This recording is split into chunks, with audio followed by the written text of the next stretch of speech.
हाँ तो प्यारे भैया बहन, अब हम आगे बढ़ते हैं। प्रश्न 3, निम्नलिखित कथनों में सही व गलत की पहचान करके कथन को, जो गलत कथन है उनको सही कीजिए। तो यहाँ पर पहला दिया गया है, वायुमंडल में ऑक्सीजन की मात्रा 10% है, तो यह गलत है। वायुमंडल में ऑक्सीजन की मात्रा होती है 21%, यह गलत है।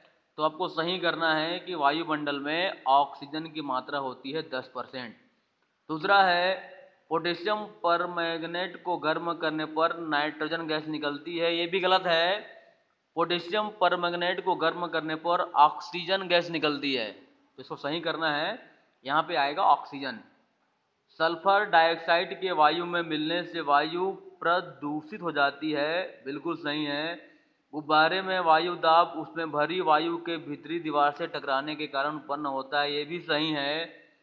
नाइट्रोजन गैस की निष्क्रिय प्रवृत्ति कारण उसे विद्युत बल्बों में भरते हैं, ये भी बिल्कुल सही है। ठीक है, अब आता है उचित संबंध जोड़िए। ग्रीन हाउस प्रभाव में आएगा पहला, मतलब ग्रीन हाउस प्रभाव में आएगा चौथा कार्बन डाइऑक्साइड, ऑक्सीजन में आएगा श्वसन, नाइट्रोजन में आएगा भोज्य पदार्थों को ताज़ा रखने में, और अम्ल वर्षा में आएगा नाइट्रिक अम्ल और सल्फ्यूरिक अम्ल। ठीक है, अब आता है प्रश्नोत्तर। वायु का संगठन बताइए। तो इसका उत्तर दिया हुआ है, बता रहा हूं मैं, पेज नंबर पहला निकालिए, उसमें दिया हुआ है, देखिए ये है वायु का संगठन। पेज नंबर है आपका 17, पेज नंबर 17। वायु में लगभग 78% नाइट्रोजन, 21% ऑक्सीजन, 0.9% आर्गन, 0.04% जलवाष्प, 0.03% कार्बन डाइऑक्साइड तथा शेष सल्फर डाइऑक्साइड और अन्य गैसें व धूल के कण होते हैं। पेज नंबर 17 में दिया हुआ है, पार्ट के स्टार्टिंग में। ये है वायु का संगठन। दूसरा प्रश्न है कि ऑक्सीजन बनाने की विधि का नामांकित रेखा चित्र खींचकर हल करो। तो ये दूसरा का उत्तर है, ऑक्सीजन बनाने की विधि ये है, ये दिया है क्रियाकलाप 1। ये प्रश्न 2 का उत्तर है, यहाँ तक लिखना पड़ेगा आपको।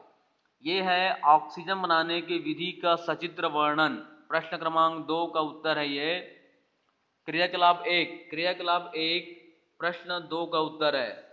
ठीक है, प्रश्न दूसरा है ऑक्सीजन बनाने की विधि। मैं आपको बता दिया हूं, मैं क्रियाकलाप 1 का चित्र पूरा प्रयोग जो लिखा है वह इसका उत्तर है। ठीक है, अब है वायु प्रदूषण के विभिन्न कारण लिखिए, उसे रोकने के उपाय। ये भी बुक में दिया हुआ है, देखिए वायु प्रदूषण, वायु में किसी, ठीक है, यहाँ पे दिया गया है, ये है वायु प्रदूषण। वायु प्रदूषण का अर्थ है किसी निलंबित कणों व अवांछनीय गैसों का हमारे वातावरण में इतनी अधिक मात्रा में पाया जाना जिससे मनुष्य, जीव जंतुओं व अन्य वस्तुओं को हानि पहुंचे, वायु प्रदूषण कहलाता है। और ये है प्रदूषण के कारण, ये मुख्य कारण है वाहन, उद्योग, इसके बारे में पढ़ के लिखना है आपको डिटेल में। और वायु प्रदूषण से बचाव के उपाय, ये है वायु प्रदूषण से बचाव के उपाय, और ये है वायु प्रदूषण के कारण। इसको आप लोग अपने हिसाब से लिख सकते हैं, बड़ा प्रश्न में आएगा ये। ठीक है, 5 नंबर में आएगा। ये हो गया, मैं आपको बाद में इसका फोटो खींच के डाल दूंगा। ठीक है, अब आता है नाइट्रोजन गैस के प्रमुख उपयोग। तो बुक में दिया हुआ है, ये देख लीजिए, नाइट्रोजन का उपयोग ये दिया हुआ है 1 2 3 4।